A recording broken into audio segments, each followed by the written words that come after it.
Hello everyone. So today we are going to learn about how to remote log into our lab PCs which are situated in lab 22244. So first of all we need certain softwares to be installed on your system which are freely available, so you can look up online in case if you don't have. So I'm going to start it with a software called Putty.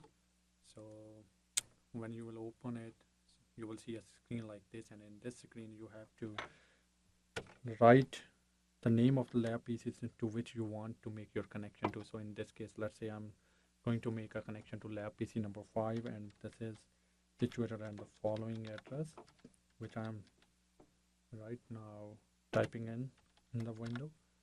And port 22, let it be SSH because you are going to use a secure shell. So just open.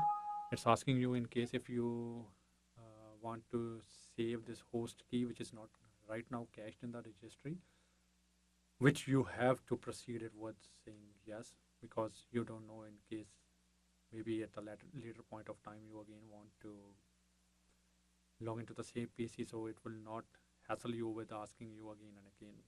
So you're going to log in with your login details, and I hope you all have gone through the announcements which have been put in there in your account by Ma'am and Denton, saying that from where you can find out your login details. And in case if you don't, you can log in into your Blackboard, and you can go to the announcements, and you can see it here. She has published it here that this is the address in which you can log in, and you can find it out what your login name is. It's not your first name dot last name, but it is something else.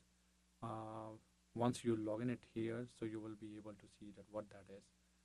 Like in my case it is Ma Singh, so I'm going to log in with this.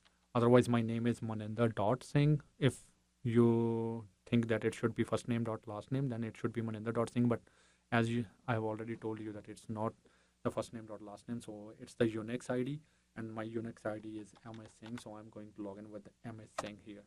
So you see here, so it's asking me about the password, and the password for this scenario in this case, if you are logging in through Putty, it's the same password as Blackboard password. So those who are going to use this Unix environment for the first time, so don't get something confused with not displaying what your password characters are, because in Unix it does not show you any password. So once you type in your password, so it's it's actually making you log in into this page. So as we have logged in into our uh, la- uh, lab system number 05 in 244, so this is remote login.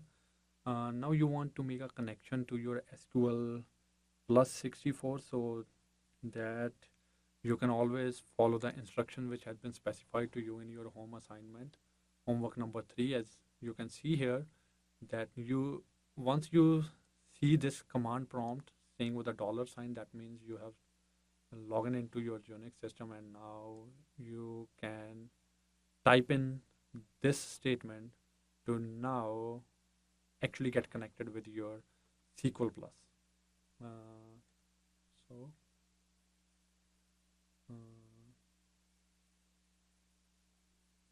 let me go here. So it is SQL plus 64, then your username at the rate CS. So now you see it ask me for a password, but be careful here. This time the password is different. As you can see here in your announcement, that when you are making a connection to the database, the schema, then you need to have your first letter capital of the month in which you were born, then last 2 digits of your ID, student ID, and the 4 digits of your birth year. This is what I'm going to use, so that won't be displayed, so I need not to worry anything about here.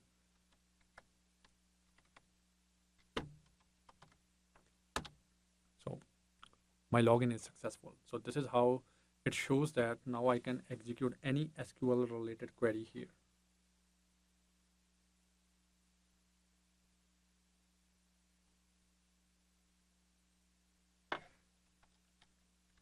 Now you can execute any SQL query here.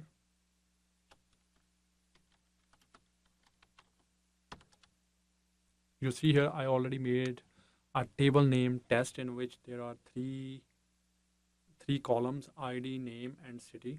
I just randomly put in some data, and now I can retrieve that data from here. Actually, I did this previously when I log in into this SQL Plus.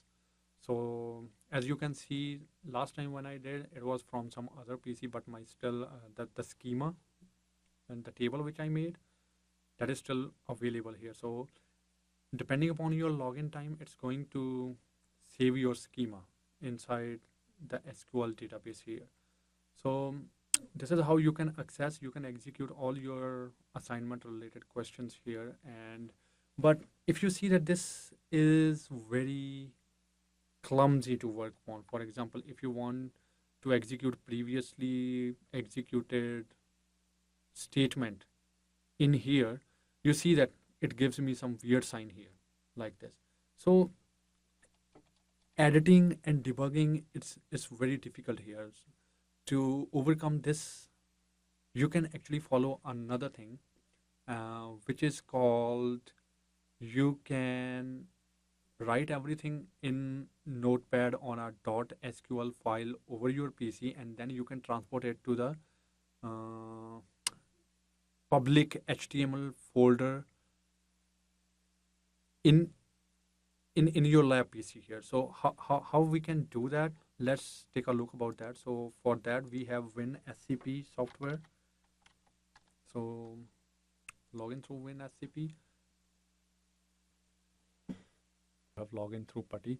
So in this case, it should be lab05.cs.nodec.edu. Login with the username. It's again MS Singh, and with the password same as that of Blackboard. You log in, and as you see, this screen will come up. So this way, this side, this is my local desktop, and this is the repository. So it's actually not a repository, it's the remote system, remote PC. So as you can see, when I log in yesterday, so these were some file, my script file or my TypeScripts information that has been stored in this folder. What you can do is, instead, either you can make a new file here, you can make a new file, any text file, and then you can type in all your scripting, for example, create table, select statements, adding primary keys, adding data, everything in that script file as we see here, for example. This is a script file.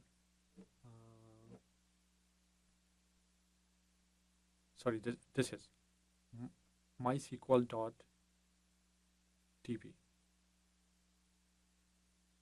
You see here, I wrote a query, insert into test all the column names and this user specific values here. And I have saved this file.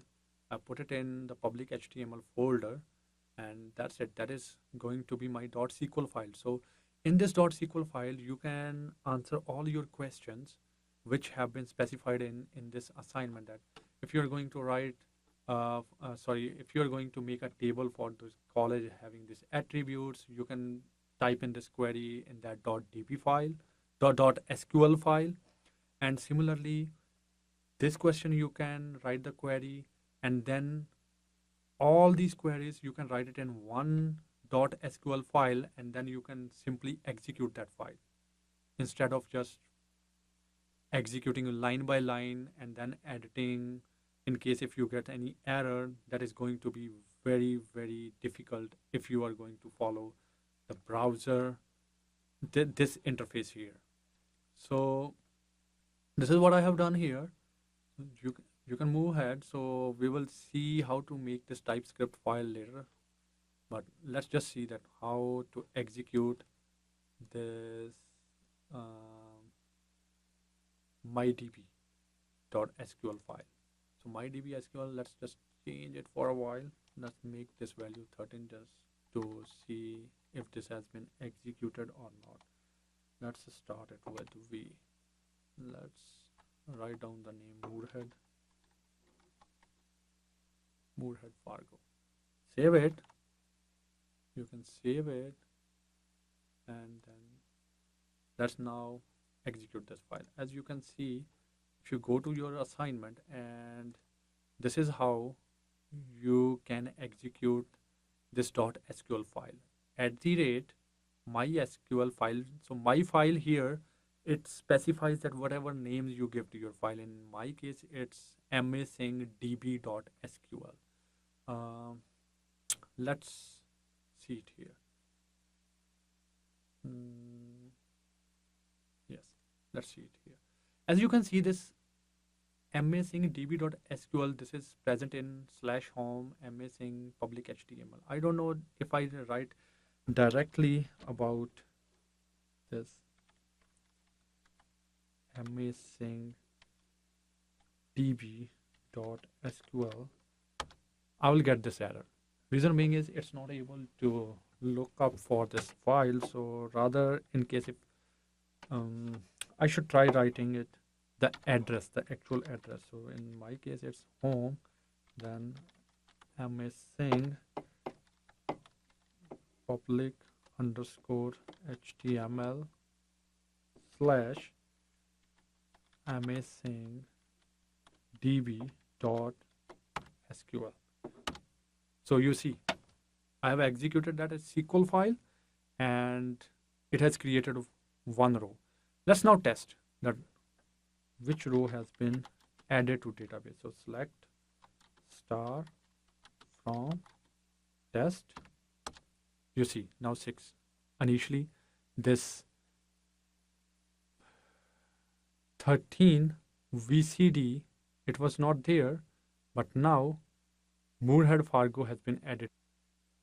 This is how you can store all the queries in one .sql file, and then you can execute that SQL file just with one statement instead of just writing here in this GUI, because it's very difficult to edit if you did somehow wrong here. So I think it's a better way to go here. So what you can do is you can either make all these files here, or it's very easy to copy and paste from your remote system to your local system. You can either simply drag and drop here, or from your local system to remote system. So it's very easy to have your SFTP protocols to be executed very easily using this WinSCP. Now the next part is a TypeScript file. So let's just log out from a while. So TypeScript file is something which will show your everything which you do during your session. So to make your TypeScript file, you can follow these commands here.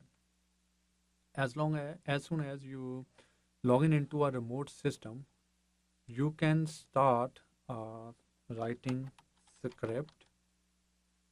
It will tell this kernel, the Unix kernel, Linux kernel, that from this point onward, whatever you are going to write, it should store that in a TypeScript file. If you do not give it a name, so it will be stored as with the name TypeScript. Otherwise, you can just give it any name. But I would recommend you that you should just leave it with a name of TypeScript. Just don't write anything. And so just press enter, and you will see here that script started, file is TypeScript. So it has automatically given you a name TypeScript. Next one, you can log in with the same way which I already showed you. Masing at CS. Again, the same combination of letters specified to you. Now SQL, you can select star from test. That's it. And you can follow these instructions. So actually what we are going to look at is if you execute your .sql file, all the output that will be automatically printed for you in a TypeScript file. So you don't have to make anything at your own other than just writing some certain database queries. So I'm just showing you that how this TypeScript works. So in this TypeScript, so this data started started starting from here. This is automatically going to be stored in a file named TypeScript. So that way we will be easily grading your assignments. So you press enter here, oh sorry, exit here, then you press exit, write exit once again. So that way your script is done. File is TypeScript. Now let's check it in wins SCP. It already have a TypeScript file. If you open, so as you see here, it was the last edit time is September 13, 12:55 Tuesday. So whatever output was printed on your uh, Unix kernel, it has been automatically stored in your TypeScript file. By any mean, if you are not able to see your TypeScript file here, what you can do is you can refresh it and you will see it afterwards at this place. So you can hand in your .sql file along with TypeScript file as part of your assignment completion. So this was all, and this was it for your very small video tutorial. I hope um, I have answered your questions. And in case if you still don't know or you did not get anything very well, so you can send me an email. Thank you.